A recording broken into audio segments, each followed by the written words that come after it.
ما بعد الاهلي وبيراميدز. ليه دايما لازم نستنى ان يحصل كارثة عشان نبدأ نصلح غلطاتنا؟ ليه ما بنسمعش للجمهور وللحكماء؟ كل البرامج والسوشيال ميديا والناس اللي بتقول كده ما ينفعش. ليه يحصل مصيبة عشان اخد قرار ان انا اغير المدرب؟ عملت فيديو قصير اتكلمت فيه عن ماتش الاهلي وبيراميدز، وقلت هعمل فيديو تاني يوم هخربها على الكل. من غير ما اخربها على الكل، وبعد ما عدى 4 أو 5 أيام على النكسة بتاعت ماتش بيراميدز، النادي الأهلي عمل تغييرات كتير وعمل قرارات كتير. فالنهاردة لأول مرة هبقى بتكلم معاكم فني، بس بما إن الأحداث بقت متتالية والناس كلها عرفت الأبديت الجديد اللي حصل في النادي الأهلي، فخلينا نتكلم عن الأبديت الجديد وبعديها نتكلم فنيا ايه مشاكل النادي الأهلي فنيا، ليه لعيبة الأهلي ظهرت بهذا المظهر الشنيع القذر اللي ما يلقش بفرقة كورة في شارع في ماتش بيراميدز. وبعديها هنتكلم بكل بساطة عن تحليل ماتش الاهلي وبيراميدز. خلاص الناس اوريدي شافت الماتش، والمحللين حللوا، وبتوع الاخبار قالوا، وبتوع الحصريات عادوا، وكل حاجة انتوا عارفينها. فمن وجهة نظر اخوكوا الصغير المتواضعة هقول رأيي في ماتش الاهلي وبيراميدز. ده اخر حاجة، فانت لو مش همك ان انت تسمع عن ماتش الاهلي وبيراميدز ما تسمعهاش، بس صدقني هيهمك ان انت تسمع الفني. فخلينا نبدأ بماذا حدث بعد مباراة الاهلي وبيراميدز. بعد مباراة الاهلي وبيراميدز تم اقالة ريبيرو وتعيين وليد صلاح الدين مدير كورة، وركز على كلمة مدير كورة دي عشان هنرجع لها تاني، وعماد النحاس قائما بأعمال المدير الفني. يعني عماد النحاس هو اللي هيقود الاهلي في ال3-4 ماتشات الجايين لحد ما يجيبوا مدير فني جديد، والاشاعات بتقول ان هيجيبوا مدير فني جديد بمبلغ محترم. في صحفي اتكلم مع شادي حبشي قال ان الاهلي كان مضطر ان هو يجيب مدرب بامكانيات محدودة، او مدرب مش من مدربين الدرجة الاولى ولا التانية ولا حتى التالتة، عشان البادجت، لان بعد اقالة كولر بقى فيه فلوس بتاعت كولر لسه هياخد 3 شهور ولا 6 شهور من عقده، وكمان عندك المدرب الجديد هيبقى فيه عقده، وهكذا. فنعمل ايه؟ الادارة الحكيمة عملت ايه؟ راحت رايحة جايبة مدرب تحت السلم، مدرب زي ما قلت قبل كده انجازه الوحيد انه فاز على النادي الاهلي في القاهرة، ما خدش دوري جنوب افريقي، ما دربش فرقة مشهورة، ما شاركش في بطولة مهمة، ما خدش دوري ابطال افريقيا، ما خدش كونفدرالية. كأني بالظبط جبت واحد بيدرب فرقة في الشارع ورحت جايبه عشان يدرب اكبر نادي في افريقيا وفي الشرق الاوسط. ابى من ابى وشاء من شاء، دي الحقيقة. سواء انت اهلاوي زملكاوي جنس ملتك ايه، بتشجع النصر بتشجع الهلال، النادي الاهلي هو النادي رقم 1 في افريقيا واسيا مجتمعين بالارقام يا باشا. انا كل ما بقابل زعيم اسيا بحط عليه، كل ما بقابل كبير القوم في اسيا بحط عليه. انا لعبت مع ابطال اسيا 6 مرات، فزت عليهم 4 مرات في كاس العالم للانديه. فما تقوليش زعماء اسيا والكلام ده، هو اسيا وافريقيا ليهم زعيم واحد اسمه النادي الاهلي، وشكرا. كل المرات اللي لعبتك فيها انا كسبتك فيها، ما عدا بس ماتش او ماتشين اللي راحوا مني. المهم عشان ما نتطرقش لمواضيع فرعيه، فانت عشان توفر فلوس رحت جبت مدرب على قده، وفي نفس الوقت عمال بتدفع في فلوس صفقات في لعيبه ملهاش لازمه. زي مين؟ زي مثلا حمدي فتحي لما جبته ال3 شهور ولا جبته الشهر بتاع كاس العالم. حمدي فتحي اصلا منتهي من 2021 من يوم ما راح النادي القطري. رحت دفعت في تريزيجيه، رحت دفعت في زيزو، بتدفع في بن شرقي. طب ما انت عمال بتدفع في اسامي لعيبه اهو، فين فلوس بقى المدرب اللي هيدور اللعيبه دي؟ مفيش. فخلينا نكمل في الايه، في الابديت بتاعنا، وبعد كده عشان نتكلم في الفني. ده كان اخر تحديث، هو ان وليد صلاح الدين بقى مدير كوره، ونتمنى ان ياخد صلاحيه. وانا من موقعي هذا بقول لكم كابتن وليد صلاح الدين على عيني وراسي، بس انا ما شفتلوش سابقه اعمال تقول انه مناسب للمنصب ده. ما شفتلوش نجاحات مع الفرق اللي مسك فيها المنصب ده. اهلاوي وراجل محترم ومؤدب واسطوره من اساطير النادي وشخصيه ولاعب مهاري وعنده فكر وعنده رؤيه، واوقات كتير الكلام اللي احنا بنطلع نقوله هنا في البرنامج بيبقى اقتباس من كلامه، او ان هو قال وجهه نظر وعجبتنا، لكن انا شايفه لا يصلح. انا شايفه لا يصلح. انت محتاج واحد زي سيد عبد الحفيظ، طبعا مع حفظ الالقاب كابتن سيد عبد الحفيظ، او كابتن محمد شوقي. عارفين مين ينفع مدير كوره بس هو حاليا عضو مجلس اداره وبيصيف وفي الساحل وكده؟ حسام غالي. يعني حسام غالي ينفع مدير كوره، لكن كابتن وليد ما اعتقدش انه مناسب في المنصب ده، وكل التوفيق ليه. بعد كده بنرجع عماد النحاس يمسك هو الايه، الاداره الفنيه للفريق او المدير الفني المؤقت للفريق. طب ما هو كان عندي عماد النحاس وكان عامل معايا نتائج كويسه، وانت بتقول ان ما كانش فيه بادجت. طب ما كنت خلي عماد النحاس. زاد عليه مين يعني مين اللي زاد على الفرقه؟ تريزيجيه. يعني انا تريزيجيه كل ما بسمع اسمه وبضحك. يعني محمود حسن كركديه اللي جه يروق علينا، اللي جه يعكنن علينا اكتر ما احنا متعكنين. يعني مش كفايه المشاكل والامراض اللي عندنا في حياتنا، لا عشان تبلونا بتريزيجيه. مين زاد في الفرقه عما كانت مع عماد النحاس عشان تبقى انت عايز مدير فني قيمه؟ ريبيرو شخصيته كان فيها ايه اصلا عشان تجيبه؟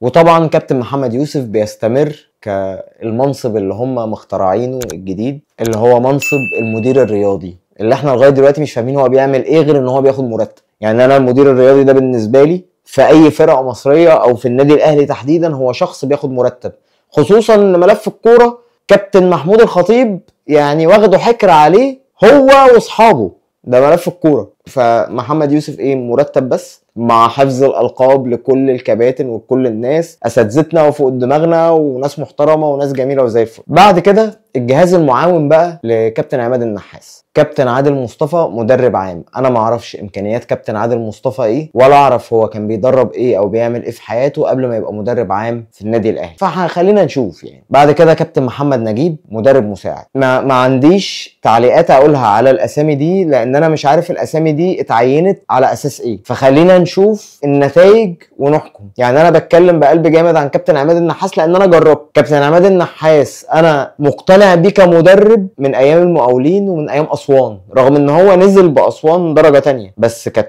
امكانيات اللعيبه اللي معاه ما تسمحش. ولما جه درب النادي الاهلي 6 ماتشات فاز بالست ماتشات، فانا الراجل ادالي علامه على الاقل مش زي ريبيرو اللي لعب 7 ماتشات اتعادل 4 وخسر 2 وفاز بماتش. فالاسامي دي مش قادر اتكلم عنها. وفي مركز مدرب الحراس كابتن امير عبد الحميد. ده كده الابديت بتاع الاحداث، بعيدا بقى عن كل الجدل وكل الاقاويل وكل الاسامي اللي عماله بتتقال على السوشيال ميديا ان هي تبقى هيبقوا مدربين للنادي الاهلي او فرق، والسوبر والخارق والمهاجم العملاق والمهاجم اللي مش عارف ايه، اللي بعض يعني المشاهير على السوشيال ميديا اللي بيتكلموا في الكوره بيقعدوا يقولوا في تصريحات فيك بس عشان خاطر يلموا ريتش، عشان يلموا ريتش، واللي يزعل يتفلق. مفيش حاجه من كلامكم صح، احنا خلينا في الرسمي. فده الرسمي، ده الرسمي اللي احنا فيه، والرسمي اللي احنا فيه ده يخلينا نروح بقى نتكلم في حته تانية خالص، وده الجزء الثاني من الحلقه بتاعتنا، هو كيف تم بناء فريق الكوره بالنادي الاهلي. النادي الاهلي فيه لعيبه كتير مميزين، واشترينا لعيبه كتير مميزين، ومحافظين على لعيبه كتير مالهمش اي 30 لازمه. فخلينا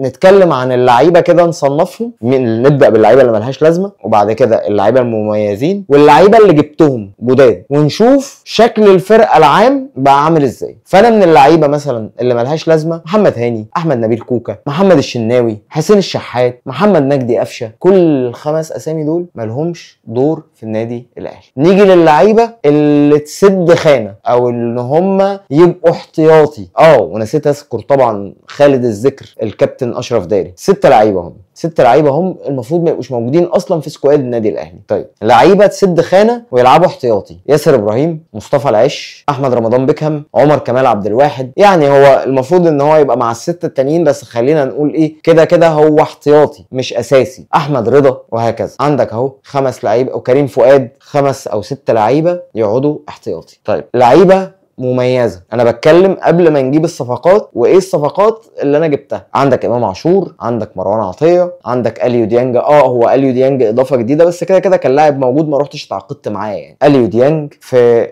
الناحيه الشمال عندك بن شرقي، جراديشار يعتبر لاعب مميز. ابص ورا مصطفى شوبير، ابص ورا تاني مفيش حد. طيب رحت جبت صفقات. جبت مين؟ جبت ياسين مرعي، وجبت محمد شكري، وجبت تريزيجيه قدام، وجبت محمد شريف، وجبت محمد علي بن رمضان في خط الوسط. في كل الاسامي اللي جات جديده هو الوحيد اللي ادالي اماره هو محمد علي بن رمضان. محمد علي بن رمضان اللي بقالنا سنتين عايزين نجيبه، جه خلاص النادي الاهلي، والراجل اثبت ان هو لاعب خط وسط مميز، سواء بقى هتلعبه 8 هتلعبه 10 لو هتقعده على الدكه هو مميز، وهو الصفقه الوحيده الناجحه في النادي الاهلي. اتكلمنا عن اللعيبه كتير وعبنا فيهم كتير، خلينا نتكلم فني. رحت كمان جبت احمد السيد زيزو، نتكلم فني بقى. انا دلوقتي بلعب ايه الخطه اللي بلعب بيها؟ طيب الاهلي بيلعب 4-3-3. 4-3-3 دي يعني انا عايز باك يمين، وعايز باك شمال، وعايز قلبين دفاع، وعايز هاف ديفندر، وعايز خط وسط، وعايز صانع العاب. قدامهم بلعب بمهاجم واحد، وبلعب بجناح يمين وجناح شمال.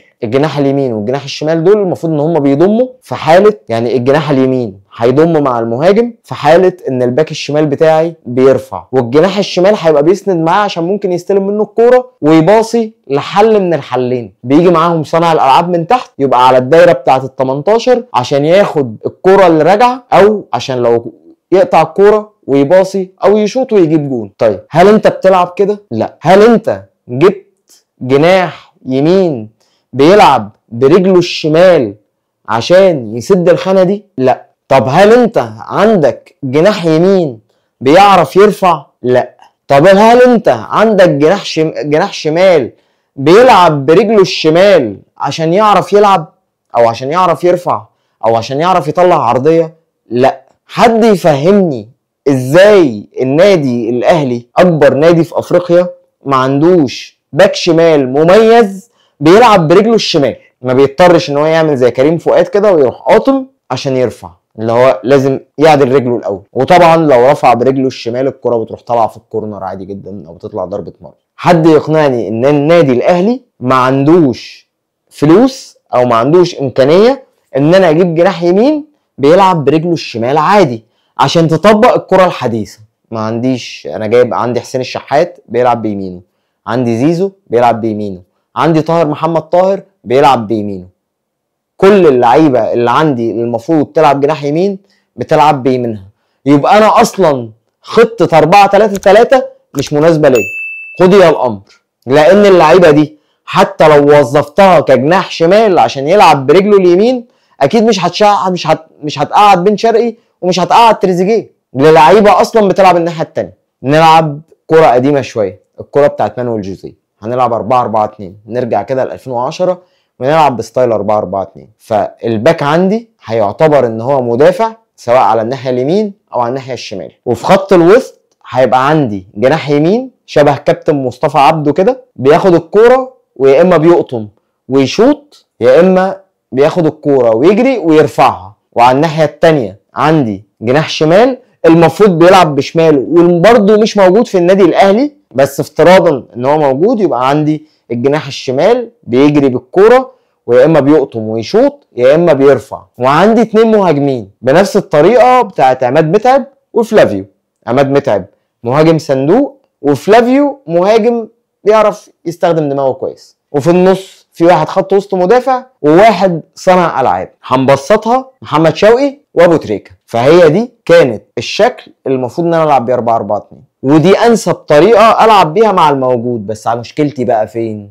مشكلتي ان انا رحت جايب مهاجم بدل وسام ابو علي منتهي من 2020 2021 من ساعه ما راح السعوديه. يعني هو رايح السعوديه منتهي اصلا، لعب في السعوديه 2 ولا 3 سنين، جاب 9 اجوان. جايبه عشان يبقى المهاجم الاساسي للنادي الاهلي. جراديشار ما بيجيتش الدور اصلا بتاع الشادو سترايكر. طب حط بن شرقي يبقى شادو سترايكر مع محمد شريف والعب بتريزيجيه. لا ماشي. طب نلعب 3-5-2، تلعب مثلا ياسر ابراهيم، مصطفى العش، احمد رمضان بيكهام، ولا ياسين مرعي لما يرجع من الاصابه. وهلعب قدام 5، فهيبقى عندي محمد هاني، وعندي على الناحيه الشمال محمد شكري لما يرجع من الاصابه برضو. وفي خط الوسط عندي اليو ديانج، عندي احمد رضا مثلا، وعندي بن رمضان. وقدامهم في 2. مين بقى الاثنين اللي هلعبهم؟ هلعب محمد شريف وتريزيجيه، ولا هلعب محمد شريف وزيزو، ولا هلعب محمد شريف وبن شرقي، ولا حسين الشحات، ولا طاهر محمد طاهر؟ فده ياخدنا في نقطه ايه هي؟ زي كده في 2017 لما جت فتره كان عندي 6 لعيبه بتلعب جناح يمين، كانوا 6. طب جناح شمال عندك مين؟ ما عندكش حد. فده نفس المشكله. فهتقول لي طب والحل؟ هقول لك الحل ان يا اما تجيب مدرب قادر ان هو يوظف امكانيات اللعيبه اللي عندك وينسى بقى 3-5-2 وينسى 4-3-3 وينسى 4-4-2، لان انت ما عندكش اللعيبه اللي تنفذ الفكر الخططي ده. يا اما تجيب لعيبه بسم الله الرحمن الرحيم جناح يمين بيلعب برجله الشمال، باك شمال كمان مع محمد شكري عشان الاصابات، وباك يمين اساسي يبقى محمد هاني او عمر كمال هما الاحتياطي بتاعه، وبكده تبقى انت حليت الازمات اللي عندك. بكده انت بقى عندك شبه فريق كوره، لان انت عندك الدفاع بتاعك شوارع. وده ياخدنا للجزء الثالث في الحلقه اللي هو بقى ايه؟ ماتش الاهلي وبيراميدز. في لوم على اللعيبه، في لوم على اللعيبه، في لوم على المدرب، في لوم على المدرب، في لوم على مجلس الاداره، في لوم على مجلس الاداره. بس اللعيبه اللي في الملعب قصاد فريق ما كانش في احسن حالاته، بس خلينا نقول ان هو فريق قوي. يعني انت بتلعب قصاد فريق قوي، فريق عنده دوافع، فريق عنده مدرب دمه حامي. هما بيلعبوا صح وانت بتلعب غلط. اللعيبه مش عارفه تعمل ايه، اللعيبه مش في مراكزها. انا شفت تريزيجيه في 3 أو 4 اماكن خلال الماتش، والحمد لله يعني وللاسف ما عرفش يفيدني في ولا مكان فيهم. الاثنين الوحيد اللي لعبوا كويس في الماتش بتاع بيراميدز كان زيزو وبن رمضان. بقيه الفرقه ما جاتش، بقيه الفرقه ما فيش اهلي، بقيه الفرقه في خيبه وويبه، وعماد النحاس كان نايم، وكابتن محمد يوسف يلا شكلهم كده بقى مفيش حوافز الشهر ده احنا مغلوبين، متعادلين 3 ماتشات ومغلوبين ماتش. ايه يا جماعه الخير؟ ايه يا جماعه الخير؟ ده النادي الاهلي يعني. هو الجمهور قال كل حاجه تتقال، فعشان كده الواحد ما عندوش حاجه يقولها جديده. يعني الجمهور اتكلم لعيبه عاله مفيش رجاله، يا خطيب اسمعنا النادي الاهلي بتاعنا، تريزيجيه خد اللي فيه النصيب، العب يا عم خلي عندك دم، يا ريبيرو امشي خد جهازك وامشي. الجمهور قال كل حاجه، فما فيش حاجه حد تاني يقولها. اي حد تاني يقول لك اي حاجه هو بيشتغلها، لان هو ده فعلا اللي كان في الملعب. مدير فني ملوش لازمه، جهاز اداري متعين كله بالواسطه، لعيبه ما عندهاش دم، ما عندهاش احساس بالمسؤوليه، وما فيهمش حد بيعرف يتصرف في الكوره، ولا بيسندوا بعض ولا بيدعموا بعض ولا حتى بيقربوا من بعض. يعني زي كرة الشارع اللي هو فلان معاه الكوره ففلان مضغوط عليه ب2 فانا بقرب له عشان يبصيلي، فبينزل واحد يستلم مني، اللي بيستلم ده بيروح رافع او عاطي الكوره لقدام عشان خاطر المهاجم يعرف يجيب جون. وزي ما في لعيبه كتير في التشكيل كانت في ارض الملعب مميزه وعندها امكانيات، في لعيبه كتير ملهاش لازمه، لعيبه كتير اصلا مش لعيبه كوره. فخلينا نختم الفيديو ونقول ان كل التوفيق للنادي الاهلي فيما هو قادم، وربنا يستر من اللي جاي، ونشوف كابتن عماد النحاس وجهازه المعاون وكابتن وليد صلاح الدين هيعمل ايه كمدير كوره في الفتره اللي جايه، ونشوف الاداره هتعمل ايه في التدعيم والصفقات اللي النادي الاهلي عايزها. واخر حاجه ما ننساش الصلاه على اشرف الخلق اجمعين سيدنا محمد عليه افضل الصلاه والسلام، وما تنسوش الدعاء لاخواتنا في فلسطين وفي اليمن وفي العراق وفي سوريا وفي لبنان وفي كل الدول العربيه المتضرره، اللهم امين. بشوفكم بقى بعد ماتش منتخب مصر اللي جاي. السلام عليكم.